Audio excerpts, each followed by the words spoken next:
Praise the Lord, hallelujah. ഇന്ന് നാം ധ്യാനിക്കുന്നത് വെളിപാട് പുസ്തകം 2:4.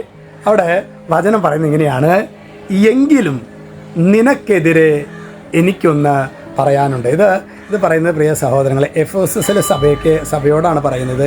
എങ്കിലും നിനക്കെതിരെ എനിക്കൊന്ന് പറയാനുണ്ട്. എന്നിട്ട് പറയണം, നിനക്ക് ആദ്യമുണ്ടായിരുന്ന സ്നേഹം നീ കൈവിടിഞ്ഞു. അപ്പം എങ്കിലും നിനക്കെതിരെ എന്ന് പറയുമ്പോൾ ഒരുപാട് നന്മകൾ, എഫെസസ് സഭയിലെ കൂട്ടായ്മ, ഇങ്ങനെ കുറേ കാര്യങ്ങൾ നന്മയായിട്ടുള്ളത് നമ്മൾ അവിടെ കാണുന്നുണ്ട്. സാക്ഷ്യത കാണിക്കുന്നുണ്ട്, അത് ചെയ്യുന്നുണ്ട്, ഇത് ചെയ്യുന്നുണ്ട്, കുറേ കാര്യങ്ങൾ. എന്നിട്ടൊറ്റ കാര്യമാണ് നിനക്കെതിരെ പറയാനുള്ള കാര്യം: നിനക്ക് ആദ്യമുണ്ടായിരുന്ന സ്നേഹം നീ കൈവിടിഞ്ഞു. അപ്പോൾ ഞാൻ ഈ വചനം ധ്യാനിക്കുമ്പോൾ എനിക്ക് പട്ടം കിട്ടുമ്പോൾ ഉണ്ടായിരുന്ന ദിവ്യകാരുണ്യസന്നിധിയിൽ പ്രാർത്ഥിക്കുന്ന ആ ഒരു ഉണർവ് ഇപ്പോൾ ഉണ്ട്.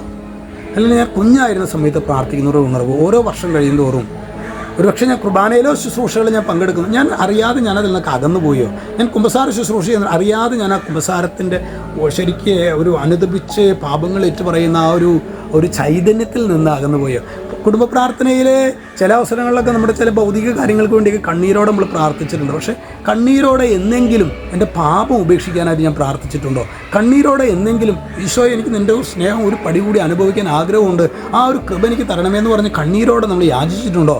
പ്രിയ സഹോദരങ്ങളെ, ഈ വചനം ശരിക്കും ആ കർത്താവ് വിധി ദിവസത്തിൽ നമ്മളോട് ചോദിക്കാൻ പോകുന്നത്, എങ്കിലും സജു, നീ ഇന്ന കാര്യങ്ങളൊക്കെ ചെയ്തത് വെൽ ആൻഡ് ഗുഡ്, കൺഗ്രാജുലേഷൻ.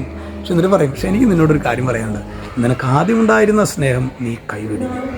പ്രിയ സഹോദരങ്ങൾ, അത് വലിയൊരു ബ്ലാക്ക് മാർക്കാണ്. നമ്മുടെ കർത്താവിൻ്റെ വചനം നിങ്ങൾ വിശ്വസിക്കുന്നവരാണെങ്കിൽ, പ്രിയ സഹോദരങ്ങൾ, ഈ വചനത്തെക്കുറിച്ച് ആഴത്തിൽ നമ്മുടെ കഴിഞ്ഞ കാലത്തെ നമ്മുടെ ആത്മീയ അനുഭവം എന്താണെങ്കിൽ നമുക്ക് ആത്മശോധന ചെയ്യണം. കുറേ കൂടി ദൈവസ്നേഹ അനുഭവത്തിലേക്ക് വരാനായിട്ട് ദാഹിക്കണം. നമ്മുടെ ദാഹം കർത്താവിനോട് പരിശുദ്ധാത്മാവിൽ പറയണം.